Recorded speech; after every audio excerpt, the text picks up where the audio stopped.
ನೀವು KCSR ಅಂತ ಇದೆ, Karnataka state civil services rules ಅಂತ, ಮತ್ತು ಆಲ್ ಇಂಡಿಯಾ ಕಾಂಡಕ್ಟ್ ರೂಲ್ಸ್ ಅಂತ ಇದೆ. ಯಾರ ಅಧಿಕಾರಿಗೆ ಸಸ್ಪೆಂಡ್ ಮಾಡಬೇಕು ಅಂದರೆ ಒಂದು ಪ್ರಿಲಿಮಿನರಿ ಎಂಕ್ವೈರಿ ಆಗಬೇಕು. ಸಸ್ಪೆಂಡ್ ಮುಂಚೆ IPS ಅಧಿಕಾರಿಗಳಿಗೆ ಸಸ್ಪೆಂಡ್ ಮಾಡೋ ಅಧಿಕಾರ ಕೇಂದ್ರ ಸರ್ಕಾರದಲ್ಲಿತ್ತು. ಇದು ರಾಜ್ಯ ಸರ್ಕಾರಕ್ಕೆ ಅನುಕೂಲ ಆಗಲಿ ಅನ್ನೋ ದೃಷ್ಟಿಯಿಂದ ವೃಂದ ಮತ್ತು ನೇಮಕಾತಿ ಅಧಿಕಾರ ಅಂದರೆ cadre and recruitment authority home ಮಿನಿಸ್ಟರಿಂದ ಚೀಫ್ ಮಿನಿಸ್ಟರ್ ಕೊಟ್ಟಿದ್ದಾರೆ. ಈ ರೀತಿ ದುರುಪಯೋಗ ಮಾಡೋದು ಅದು IPS. ಮತ್ತು ಪೊಲೀಸ್ ಕಮಿಷನರ್ ಎಲ್ಲೇ ಇರಲಿ, ಬೆಂಗಳೂರು ಸಿಟಿಲಿ ಇರಲಿ, ಮೈಸೂರಲ್ಲಿ ಇರಲಿ, ಎಲ್ಲನೂ ಇರಲಿ, ಒಂದು ಆಲದ ಮರ ಇದ್ದಂಗೆ ಅದು. ಆಲದ ಮರ ಕೆಳಗೆ ಯಾವ ರೀತಿಯಾಗಿ ಬೇರೆ ಬೇರೆ ಪಕ್ಷಿಗಳು ಅಥವಾ ಬೇರೆ ಬೇರೆ ಪ್ರಾಣಿಗಳಿರ್ತಲ್ಲ, ಅದೇ ನಮೂನೆ additional commissioner, junior joint commissioner, deputy commissioner ಎಲ್ಲ ಅಧಿಕಾರಿಗಳು. ಯಾಕೆಂದರೆ ಎಷ್ಟೋ ಸರ್ಕಾರದ ಸೂಕ್ಷ್ಮ ಕೆಲಸಗಳು 4 ಬಾಗಿಲು ಒಳಗಡೆ ಆಗೋವಂಥ ಡಿಸಿಷನ್ಗೆ ಪೊಲೀಸ್ ಕಮಿಷನರು ಅದ್ರ ಬಗ್ಗೆ ತಿಳುವಳಿಕೆ ಇರುತ್ತೆ. ಕೆಲವು ಸರ್ತಿ ಒಳ್ಳೆ ಡಿಸಿಷನ್ಸ್ ಇರುತ್ತೆ, ಕೆಲವು ಸರ್ತಿ ಬ್ಯಾಡ್ ಡಿಸಿಷನ್ಸ್ ಇರುತ್ತೆ, ಇನ್ಕರೆಕ್ಟ್. ಬಟ್ ಆದರೆ ಸರ್ಕಾರಕ್ಕೆ ವಿಶ್ವಾಸದಲ್ಲಿರುವಂಥ ಅಧಿಕಾರಿನೇ ಪೊಲೀಸ್ ಕಮಿಷನರ್.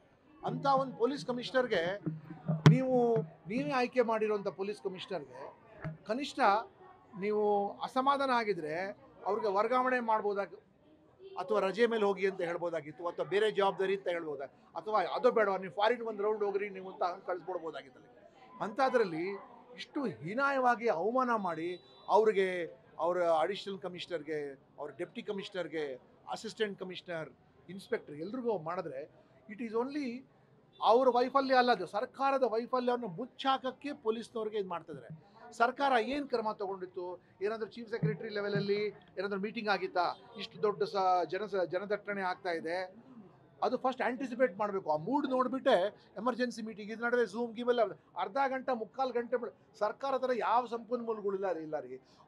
ಬೇಕಾಗಿದ್ದಾರೆ ನಮಗೊಂದು 120 ಆ್ಯಂಬುಲೆನ್ಸ್ ಬೇಕು, ನಮಗೆ 5 ಕಿಲೋಮೀಟರ್ ಹಗ್ಗ ಬೇಕು, ನಮಗೆ CCTV ಕ್ಯಾಮ್ರಾ ಬೇಕು, ರಕ್ತದ ಬಾಟಲ್ ಇಷ್ಟು ಬೇಕು, ಹಾಸ್ಪಿಟ್ಲಲ್ಲಿ ಇಷ್ಟು ರೂಮ್ಸ್ ಬೇಕು, 1000 ಸ್ಟ್ರೆಚರ್ ಬೇಕು, ಪ್ರೈವೇಟ್ ಸೆಕ್ಯೂರಿಟಿ ಕರ್ಸ್ ಬೇಕು, ವಾಟರ್ ಬೌಸರ್ ಬೇಕು, ನಮಗೆ ಏನೇನು ಎಕ್ವಿಪ್ಮೆಂಟ್ ಬೇಕಲ್ಲ ಕಾನೂನು ಸುವ್ಯವಸ್ಥೆ ಮಾಡೋಕ್ಕೆ.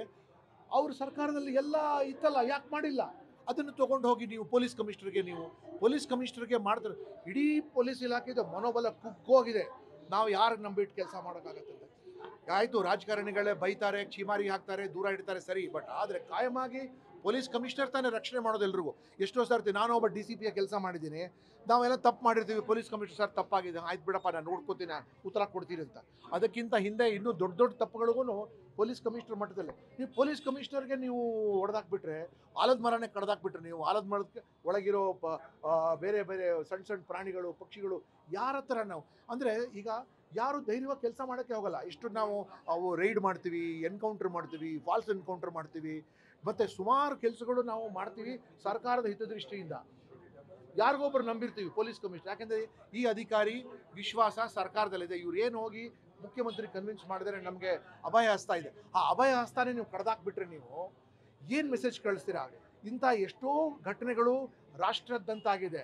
ರಾಷ್ಟ್ರದಲ್ಲಿ ಎಷ್ಟೋ ಕಡೆ ಸ್ಟ್ಯಾಂಪೀಡ್ ಇತ್ಯಾದಿಗಳ ಯಾವ ಮುಖ್ಯಮಂತ್ರಿನೂ ಕೂಡ ತನ್ನ ಎಲ್ಲಕ್ಕಿಂತ ವಿಶ್ವಾಸದಲ್ಲಿರೋ ಅಧಿಕಾರಿಗೆ ಈ ರೀತಿ ಬಲಿ ಹಾಕಿ ತೆಗೆಯೋದಿಲ್ಲ.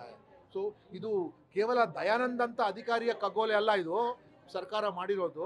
ಈ ಪೊಲೀಸ್ ಕಮಿಷನರ್ ವ್ಯವಸ್ಥೆ ಇದೆಲ್ಲ ಅದರದ್ದೇ ಕಗ್ಗೋಲೆ ಮಾಡಿಬಿಟ್ಟಿದ್ದಾರೆ. ಅಂದರೆ ಇಡೀ ಪೊಲೀಸ್ ವ್ಯವಸ್ಥೆ ಇದೆಲ್ಲ ಅದು ಅಲ್ಲಾಡೋಗ್ಬಿಟ್ಟಿದೆ. ಯಾರು ನಂಬ್ತಾರೆ? ಯಾರೋ ಯಾವ ಅಧಿಕಾರಿಗಳ ಮೇಲೆ ನಂಬಕ್ಕೆ ಹೋಗಲ್ಲ. ಬಿಡಪ್ಪ ಅವ್ರಿಗೆ ಸಸ್ಪೆಂಡ್ ಮಾಡ್ದಾನೆ ನಮ್ಗೇನು ಬಿಡ್ತಾರಂತ.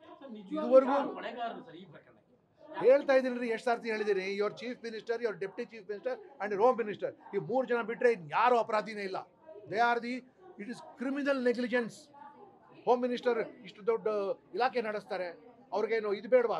ಸೆನ್ಸ್ ಆಫ್ ಅಸೆಸ್ಮೆಂಟ್ ಬೇಡವಾ ಅವ್ರಿಗೆ? ಉಪಮುಖ್ಯಮಂತ್ರಿ ಅವ್ರಿಗೇನು ತರಾತುರಿನ?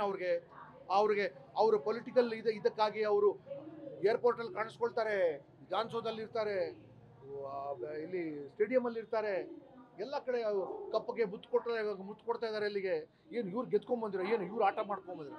After all it is only club ಅದು. ರಾಜ್ಯದ ಪದಕನೂ ಅಲ್ಲ, ದೇಶದ ಪದಕನೂ ಅಲ್ಲ ಅದು. ಸೊ ಇಷ್ಟು ಥರ ಮತ್ತು ಮುಖ್ಯಮಂತ್ರಿಗೆ ಇದೆಲ್ಲ ಗೊತ್ತಿದ್ರು ಸಹ ಸಹಿಸ್ಕೊಂಡಿದ್ದಾರಲ್ಲ. ಯಾಕೆ ಸಹಿಸ್ಕೊಂಡಿದ್ದಾರೆ?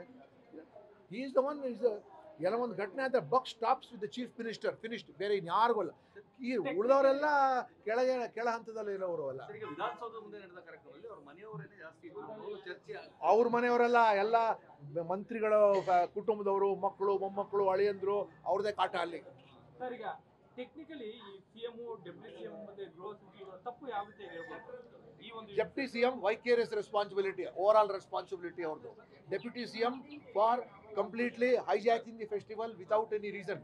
Home minister for complete negligence of his sovereign duties. ಅವ್ರದ್ದು ಸಾವರಿನ್ ಡ್ಯೂಟಿ ಅಂದರೆ ಅವ್ರು ಬಿಟ್ಟು ಇನ್ಯಾರು ಕೆಲಸ ಮಾಡೋಕ್ಕಾಗದೆ, ಔಟ್ಸೋರ್ಸ್ ಮಾಡೋದಕ್ಕೆ ಆಗದೆ ಇರ್ತದೆ.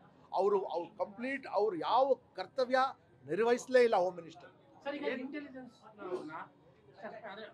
ನೋಡ್ರಿ, ಇಂಟೆಲಿಜೆನ್ಸ್ ಎಲ್ಲ ಸಿಎಂ ಕೈ ಕೆಳಗಿರೋದು. ಹೌದು, ಇವ್ರಿಗೆ ಜನ ತಾನೇ ಆಯ್ಕೆ ಬಂದು ಕೂಡಿಸಿರೋದು, ಜನ ತಾನೇ ಹುಡುಗಿ ಉಳಿಸ್ಬೇಕು. ಅದು ಅದು ಅವ್ರ ವಿವೇಚನದಲ್ಲಿ ಅವ್ರು ಮಾಡಿದ್ದಾರೆ ಅಷ್ಟು. ಅವರು ಯಾರ್ಯಾರಿಗೆ ಹೆಂಗೆ ಮಾಡಬೇಕು ಅಂತ, that is his decision. It's not A correct decision. ಎಷ್ಟು ಜನ ಹಂಗೆ ನೋಡೋಕೆ ಎಷ್ಟು ಜನಕ್ಕೆ ಸಸ್ಪೆಂಡ್ ಮಾಡ್ತಾ ಹೋಗ್ತಾರೆ. DGPಗೆ ಸಸ್ಪೆಂಡ್ ಮಾಡಬೇಕು, DGPಗೆ ಸಸ್ಪೆಂಡ್ ಮಾಡೋಕ್ಕಾಗತ್ತೆ. ಅಂದರೆ ಒಂದು ಸರ್ತಿ ನೀವು ತಪ್ಪು ಮಾಡಿದಂತರ ಇನ್ನೂ ಜಾಸ್ತಿ ತಪ್ಪು ಮಾಡಿ ಅಂತ ಹೇಳ್ತಾ ಇದ್ದೀರಾ ನೀವು. ಅವ್ರಿಗೆ ಸಸ್ಪೆಂಡ್, ಅವ್ರಿಗೆ ಯಾಕೆ ಮಾಡಿಲ್ಲ, ಇವ್ರಿಗೆ ಯಾಕೆ ಮಾಡಿದ ಸಸ್ಪೆಂಡ್ ಮಾಡೋದು? ಹೇಳಿದಲ್ಲ ನಾನು, ಒಳ್ಳೆ judicial enquiry by sitting high court judge, sitting not retired high court judge, 3 ತಿಂಗಳ ಒಳಗೆ ಮಾಡಿಬಿಟ್ಟು ಇಮಿಡಿಯೇಟ್ ಕ್ರಮ ತಗೊಳ್ಳಿ. ಈಗ ಸಿಎಂ, DCM, ಗೃಹ ಸಚಿವರು ಹೊಣೆಗಾರರು ಅಂತ ಹೇಳ್ತಾರೆ. ಹೌದು, ಯಾವ ರೀತಿ ಕ್ರಮ ಆಗಬೇಕು ಅಂತ ಕಾನೂನಾತ್ಮಕ ಏನು ಕ್ರಮ ಆಗಬೇಕು sir? They should step down. ಹಂಗ ನೋಡ್ರಿ, ಇದೇ 81ನೇ ಇಸ್ವಿಲಿ ನರಗುಂದಲ್ಲಿ ಆಗಿರೋ ಗಲಿಗೆ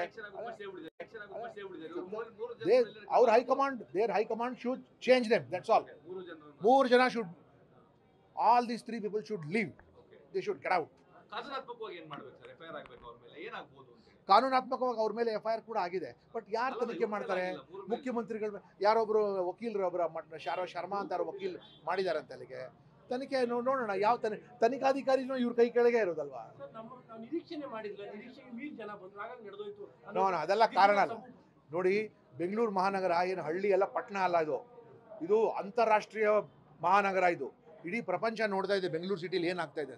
ಬೆಂಗಳೂರು ಸಿಟಿಲಿ ನೀವು ಒಳ್ಳೆ ಆಫ್ರಿಕಾದಲ್ಲಿ ಶವಗಳು ತೆಗೆದುಕೊಂಡು ಹೋದಂಗೆ ನೀವು ಎತ್ಕೊಂಡು ಹೋದ್ರೆ ನೀವು ಅಲ್ಲಿಗೆ, ಅಂತಾರಾಷ್ಟ್ರೀಯ ಮಟ್ಟದ ನಮ್ಗೆ ಏನು ಮರ್ಯಾದೆ ಬರುತ್ತೆ ನಮಗೆ. ಈಗ ಸಿದ್ದರಾಮಯ್ಯ ಅವರು ಸಿಎಂ ಆದಾಗ ತಾವು ಸಹ ಅಧಿಕಾರದಲ್ಲಿದ್ದೀರಿ. ಆಗಿದ್ದಂತಹ ಸಿಎಂ ಸಿದ್ದರಾಮಯ್ಯ ಅವರು ಆಗ he was a very strong chief minister. I have seen him very closely.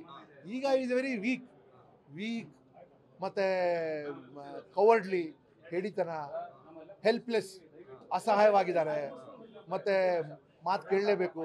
So that is a separate chapter for. ಅವ್ರಿಗೆ ಸಾಕಾಗಿದೆ ಅನ್ಸುತ್ತೆ ಸದ್ಯ. ಸದ್ಯ ಅವ್ರಿಗೆ ಬಿಟ್ಟರೆ ಸಾಕು ಅಂತಾಗಿದೆ.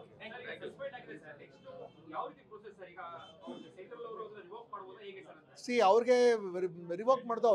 ಆ್ಯಕ್ಚುಲಿ ಅವ್ರು CITಗೆ ಅಪ್ರೋಚ್ ಮಾಡಿದ್ರೆ CIT ಹೊಡೆದಾಕ್ಬಿಡ್ತೈತೋ. ಬಟ್ ಅವ್ರು ಅಪ್ರೋಚ್ ಮಾಡ್ತಾರೋ ಬಿಡ್ತಾರೋ, ದಟ್ ಈಸ್ ಡಿಫರೆಂಟ್. ಇಲ್ಲಿ ಬರೀ ಕಾನೂನು ಒಂದೇ ಅಲ್ಲ ಇರೋದು. ಇಲ್ಲಿ ಪರ್ಸನಲ್ ರಿಲೇಷನ್ಶಿಪ್ ಕೂಡ ಇರುತ್ತೆ. ನಾವು ಯಾಕೆ ಎದುರು ಹಾಕೋಬೇಕು, ನಾಳೆ CM ಚೆನ್ನಾಗಿ ನೋಡ್ಕೋಬಹುದು ನಮಗೆ ಅಂತ ಇತ್ಯಾದಿಗಳು ಅವ್ರ ಮನಸ್ಸಲ್ಲಿ ಇದ್ರೆ ಇರ್ಬೋದು. ಅದಕ್ಕೋಸ್ಕರ ನಾವೇನು ಹೇಳ್ಬೇಕು ಸ್ವಾಮಿ, ಅಷ್ಟೆಲ್ಲ ಬುದ್ಧಿ. ಅವರು ಮುಖ್ಯಮಂತ್ರಿ 136 ಜನ MLAಗಳ ಆಯ್ಕೆ ಮಾಡಿ ಅವರಿಗೆ ಕರ್ಕೊಂಡು ಹೋಗಿದ್ದಾರೆ. Thank you sir.